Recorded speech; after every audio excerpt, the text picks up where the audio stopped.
you. Flip a doujin in the bed, I'm reading manga till it's two. Tell me that you love us if I go, I'm knowing that it's true. Cause you acting all moe and vanilla in my view. So this is for them waifus, straight 2D flex in my life, fool. If you fuck with him, tell you my dude. Let the beat right out, keep it nice and smooth, yo. Hello? Yeah, I got a question. What's up, everyone? Welcome to the We Have Booze, the anime podcast where we get drunk and talk about anime. I'm Kyle. I'm Dean. I'm Hunter. And tonight, what are we drinking? We're all drinking leftovers. I have a Sam Adams Boston Lager. Dean has a Guinness, and Kyle's got the Pog. I got the Pog from last week. So, real quick, I wanted to say how much we are appreciating the Discord use. We have so many people in our Discord. 40 people. 40 people. And we're talking to you guys like 24/7. The chat has been fantastic. Please consider joining the Discord and talking to us whenever you want to, or pretty much If you want to use Kyle branded emojis, adding new every week. There are Kyle emojis. You may use them on our Discord. But tonight we will be talking about Katanagatari. This is not a review of Katanagatari, but Hunter and I just finished watching Katanagatari together, and we felt like it deserved its own episode. Katanagatari builds tension through deception. Throughout Katanagatari, characters are constantly lying to one another, and it's not until we learn the personalities of these characters that we can differentiate the truth from the lies. Lies are simply slipped into this dialogue-rich anime. We aren't ever given Shichika's or Togame's inner dialogue to know their true intentions, but it's up for us to decide what to believe. But how does this build tension? In the first episode of Katanagatari, we have the entire plot laid out for us. A romantic relationship is immediately established. We know they're going on a katana hunt, and we see the silhouettes of every katana for a brief moment, including the gun and Toju. We even see Entoju again midway through the series. Oh, and I called it. The second they had that up there, I was like, that's one of them. Yeah, totally. It's so just blatant. We see it midway through the series in Princess Denial's house, which only strengthens our idea of who the final boss will be. Also, her name is literally Denial. Like, that just strengthens this whole lying concept. But anyways, this foreshadowing, and the foreshadowing given to us through the narrator, implements the idea of an assumed ending. By making us feel knowledgeable about what's going to happen, and then taking it all away at the last moments of the second to last episode, tension skyrockets. Tension doesn't need to be incredibly long and drawn out. Tension can be immediate. It's simply a matter of betraying expectations. Right. And I'm going to be the first to say that I was absolutely deceived by the series.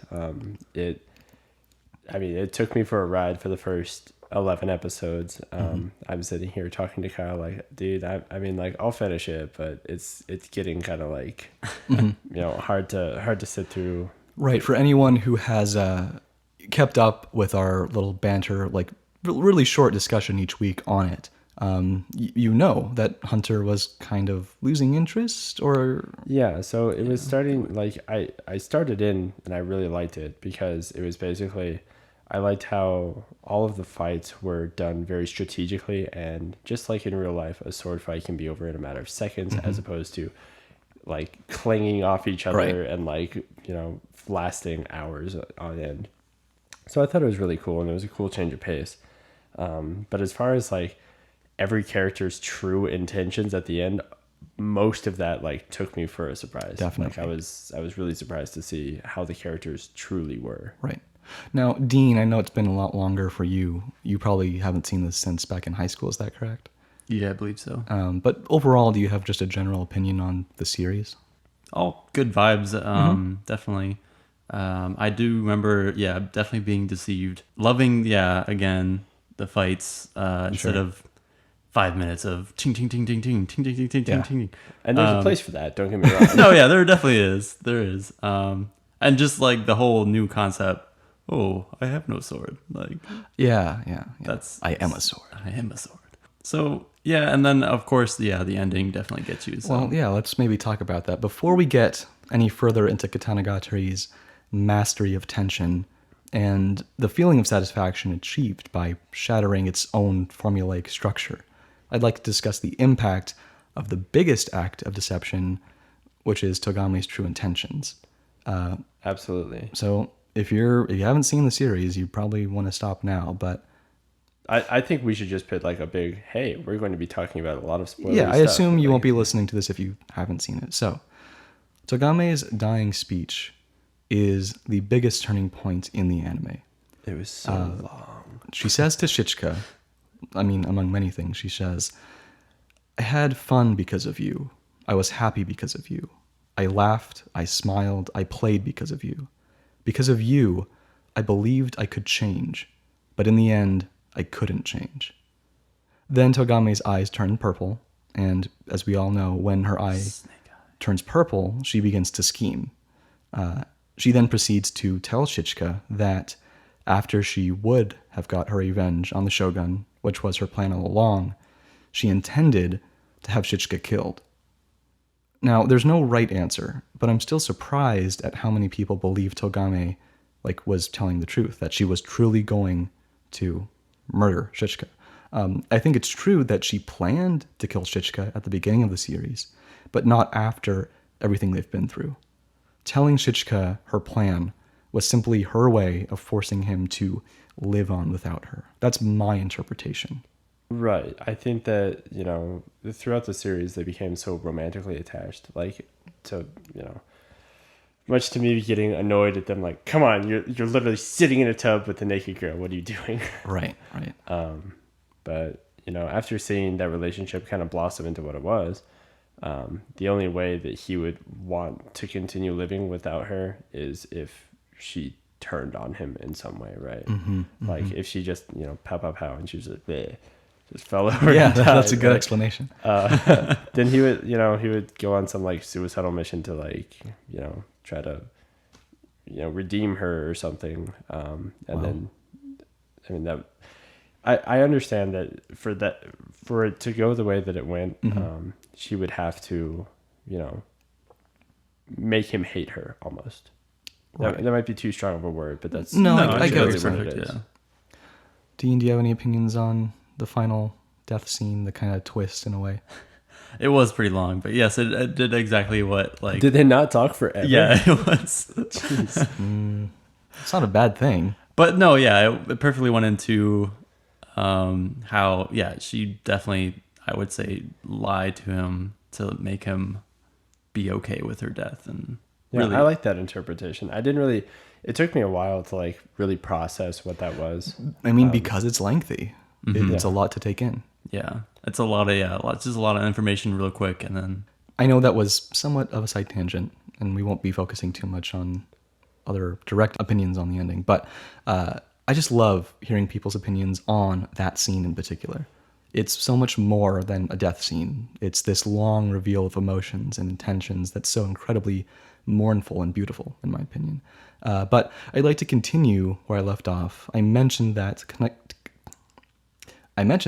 Katanagatari, it's a hard word to say when you're drunk, breaks its own story structure in the final episode, therefore shattering our assumed expectations You of keep what... using shattering tongue-in-cheek. A little bit, yeah. Okay. So, Just making sure. I mean, I'll probably just call this episode Shattering Expectations. Dude, yes. That's awesome. Shattering our assumed expectations of what we originally thought would occur. So, the final episode of Katanagatari shares a similar masochistic gratification that you feel when you knock over a tower of blocks. You've been carefully building, In a matter of minutes, Shichika destroys what he and Togame lived for over the course of a year. Throughout the show, we're never reminded that Shichika is holding back. The fact that he's never allowed to break the katana is never a pressing issue. And because of this, when Shichika enters the tower and shatters the first katana, the impact of that moment, paired with the epic music and the line, "I did not come here to avenge Togame, I came here to die." That's what finales are made of. I live for moments like those. That was absolutely jaw-dropping. Yeah. What I love is that, usually the climax of a... I'm sorry, we should probably take a drink. All right, fine. Drink to Maka's butt. We've talked about it in the past, and that climactic moments don't generally always have to be in a fight. But one thing, this one it does help when they are. But the idea that it's not the final boss. It's some loser dude that Shichika can beat his ass really, really fast.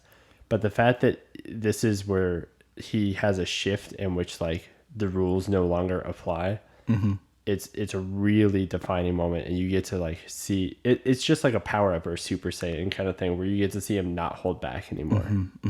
Like Over 9,000, definitely. we're seeing these items, like these swords, which hold so much importance, which are the plot of the show, It's called Katana. be torn asunder. Like, Oh my god, I hate you. I know. Like, the buildup, the tension, like, it's masterful. This is a huge testament to context.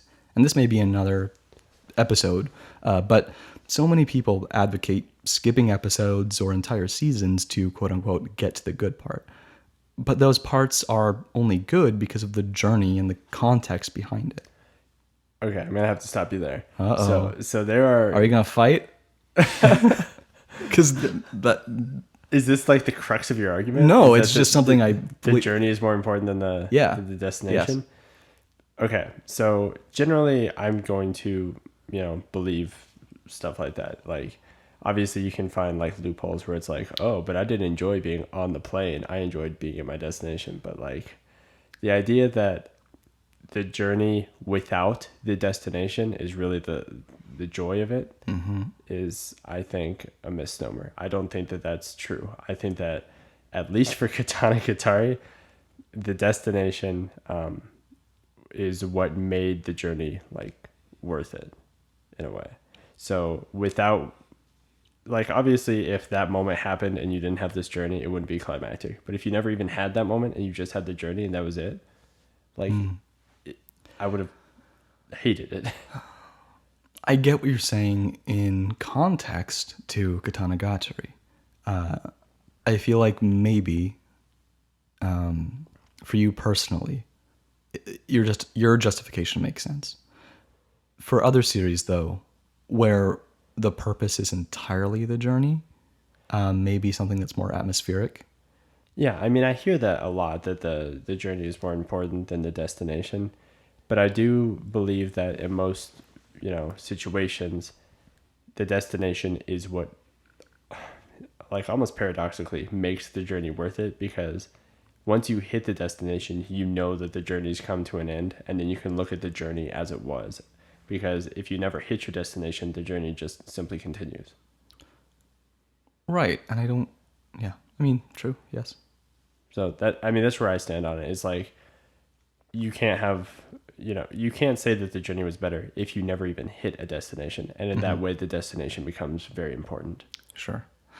And like I said, this may be another episode in and of itself. I don't want to be too literal about talking about what's better, the journey or the destination, but we might be able to slip it into somewhere. Journey. Thank you, Dean. Whatever. Let's keep going on. So finally, although it was sad, I found it touching that Denial and Chichika wound up together. What? Okay, touching. Good. Yes. I was going to say, I love that. I did not think I would love that, but I totally did. Yeah, me too. And funny, like, I watched this with my sister years ago back in high school, and she didn't, enjoy that aspect of the show, and I kind of understand it from her perspective. Threw me off, definitely. Well, after Togami's like, oh yeah, I'm actually just kind of like a bitch. Whoa. Sorry, whoa, okay, whoa, that's whoa. a little bit. But the fact that she kind of goes off on this thing and like makes Shichika dislike her as a person at the end is like, that again, it's one of those things where it's like she's gonna be gone and she doesn't want him to live off on this like, lonely life or this like, self-loathing life. Mm-hmm. So if he thinks that she hates him, then he can easily like start traveling with a different girl, even if there's no romantic. Well, let's delve a little bit further into that.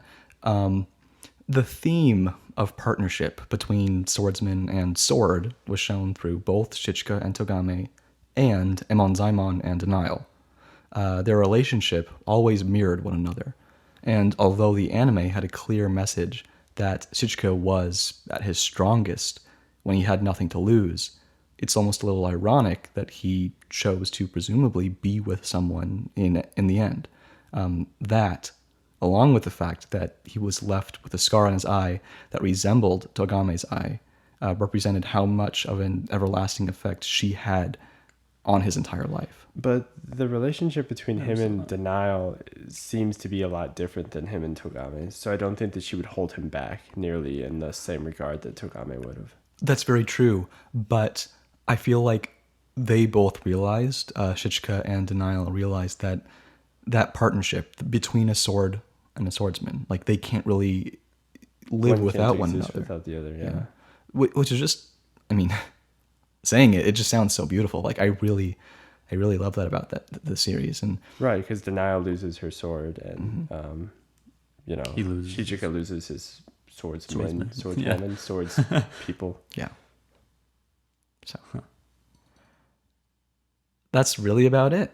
That's all I really had to kind of say about it. It was kind of short and sweet. But do we have maybe any final thoughts? Like, what was your... Maybe I brought something up interesting. So, do you think that Katanagatari fits into the hero's journey format? Okay, this is blatant. That's literally just a butt. What anime is that? That's not anime. That's just a butt. There's a big anime booty on the screen. Well then. That's my favorite picture. That is the easiest drink we've ever had to take. Does Katanagatari fit into the hero's journey? Well, what do you think? So the hero's journey, as I understand it, I've learned it a bit ago. Maybe I'll give me some links, but I feel like if I click it, I'm going to lose my Twitch. That's chat. dangerous. Don't get... Okay, the link is like No, thewritersjourney.com/ We don't have time for that. But anyway, so the thank you. big important parts are that you have to have some sort of call to action. Mm-hmm. There's a refusal of the call, mm-hmm. and you have to eventually accept the call. Mm-hmm. You have to go on the journey. There has to be like, I was under the impression there had to be a sweet training montage, but maybe that's just for the movies. We'll say it's obligatory. He doesn't need obligatory.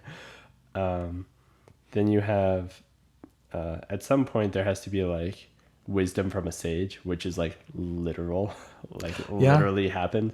So I'd say very much that Katanagatari does fit into a hero's journey format.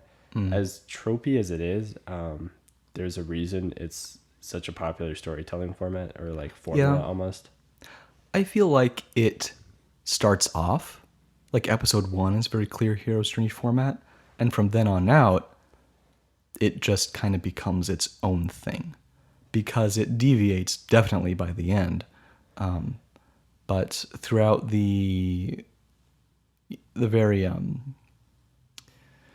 journey like aspects of the show where they're just walking and talking and learning about one another, that doesn't really advocate or promote the hero's journey format, in my opinion. Yeah. Well, when you think about the hero's journey, like, are you familiar with the Odyssey? Have you read the Odyssey? So that's one of the Homer like really old books, and that's kind of what coined the hero's journey.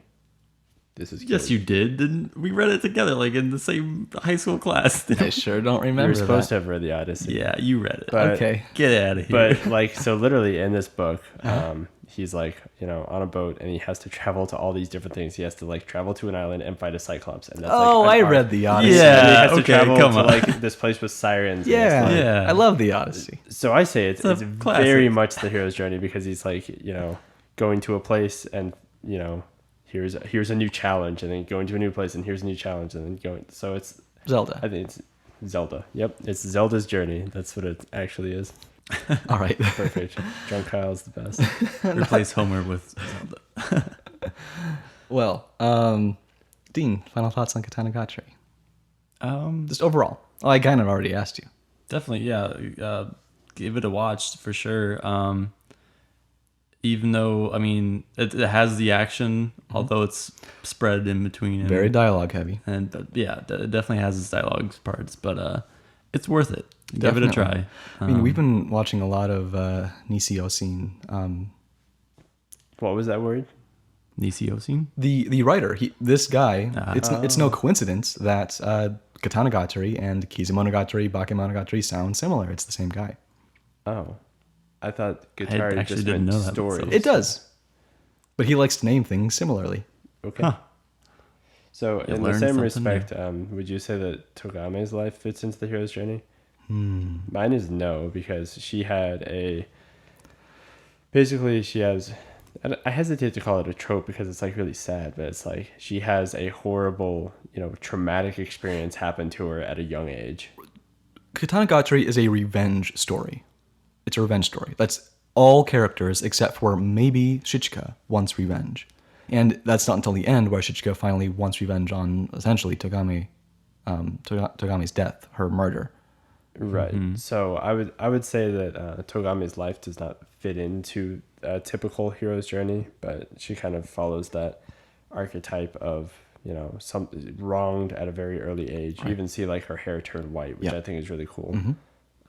It's not cool with the whole like dad killing, but the white hair part was cool. And you see her harbor this revenge and then find a way to enact it through Shichika. Yeah, definitely. So that pretty much wraps it up for the Katanagatari talk. And I don't think we'll be answering questions this week or talking about what we've been watching this week, because it wouldn't really be fair to those who are skipping this episode if they haven't seen Katanagatari. So this might be a little bit shorter than usual, but maybe we can do something to fill in the gap just for fun. How about we go do a Anime 20 questions? But can it be my choice this time? Go for it. Instead of yours. Okay. I am now thinking of a thing. All right. We all know how 20 questions works. Dean and I will switch off asking questions. So this is for the both I've of never us. done this before. So I guess I'll start. Is this a movie? No, it is not a movie. Ooh. I mean, you can ask a non-yes or no question, but I will respond yes or no, and that will not help you. At all. Hey, it's Black Rock Shooter. Nope, that's not what that is. So it's not a movie. It's not a movie. That narrows it down a little bit. A little bit. Is the main character a male? Yes, the main character is a male. Okay. Now, Dean, I think most anime typically are from 12 to 24 episodes. I was going to say, Yeah. is this 12 episodes? Or 24. Is this around the 12 episode mark or around the 24 episode mark? But that might be difficult if there are multiple seasons. True. So do you want to start? Do you want to ask, are there multiple seasons? Yeah, we could do that. Okay. Are there multiple seasons? No. Okay. What do you think I should say? There's a whole lot of questions. We could do studio. We could do art style. We could I'm trying to think. So it's got to be something new with Hunter. Well, we could But ask I if we could be watched throwing it. you off. Could we we could ask if Hunter has seen it. We could ask if it's something we It's watched true. as a group. Have you seen this I anime? have seen it. Okay. Narrows it down a little bit more. So I'm gonna go back to my That brings it down to like 60 series. right. I'm gonna go back to my question around. I think anime is typically around the 12 to 13 mark or the 23, 24 mark. Is this series around 10 to 13 episodes? No. No. Okay, so it might be around 24. Male main character, something that Hunter's seen. See if We Maeve don't will- we does don't have Maeve will genre. You could try genre. Genre. And then Like Can Mavel ask a question? Maval can sure ask a He question. said, is it ecchi? No. Okay, that's a genre question, so not an ecchi. Knowing Hunter, I kind of want to like assume something like Bebop or Full Metal Alchemist. Those are both over 13. kind of. So we could ask kind of like aesthetic. Is it And space? Is Space. it location? We could ask location. is the series take place in space? Yes. That's probably Gurren Lagann. I feel like it might be Gurren Lagann. So let's see. I don't think I should ask, are there drills in this series yet? I think No, that would I think not that be a just good. cuts down the line. Let's see, but the main character is a male in that. Well, okay, but you did say yes to space, like hesitantly, correct? Hesitant space. Okay, I'm simplifying things, but let's say there are two aspects of style. Let's say there's a more realistic style and a more cartoony style. Would you say that this series is more of a realistic style? Like I would consider something like Cowboy Bebop to be realistic and something like Gurren Lagann to be cartoony. And it's kind of your own discretion. I would say not realistic. Not realistic, so it's more cartoony. I could ask about are there romantic elements in it, but we. the main cast under The ocean. under like 5 people at max. No. No, so it's like a large. So it's a big cast of characters? I would say so. I mean, that's kind of to your description, but I would say that there's more than 5 main characters. Gurren Lagann is kind of a good sort of pick for it. I'm still thinking. Because let's kind of make sure we're on the right track. And if I'm going to go ahead and ask, I don't want to take. Or true. I don't want to ask this when you're drinking, but are there drills in this show? Yes. Okay. Should we just take it? Like, go for it. Is this show? Oh gosh, maybe we should ask one more clarifying question, just to be super safe. Does the main character have blue hair? No. I was going to say, like, are anti-spirals a thing that exists in this anime? Yes. Is this anime Gurren Lagann? It is Gurren Lagann. Yo, high five. Yeah. What a game. Please keep sending us questions or opinions on anime you're watching. You can send questions to us anywhere with theweeaboos@gmail.com. I'm Secret Otaku on Tumblr. We are on Twitter and Instagram. Or just leave a comment on wherever you're listening. Join us on Twitch. We record typically on Fridays, but we will let you guys know. Or just join the Discord to talk to us 24/7. If you like what we do and you want to support us, please consider helping us out on Patreon. Also, please share the podcast. Your voice is pretty much the main way we get new listeners. So if you don't want to miss out on anything, click the subscribe or follow button. We also like iTunes reviews. We want to get I always mess up at that exact point. We want to thank Hentai Dude for our intro music and Kuwagata for our outro music. And like always, get Drunk. and anime. See you guys next week. You can catch me smoking a sour off the coast of Okinawa. Feeling so high like I'm Ho in a tower. Take a flight on some shit. Got my dogs riding beside me, blazing hot. That's kamikaze, sacred fire. Don't be mad, I'm lit. Catch me smoking a sour off the coast of Okinawa. Feeling so high like I'm Ho in a tower. Take a flight on some shit. Got my dogs riding beside me, blazing hot. That's kamikaze, sacred fire. Don't be mad, I'm lit.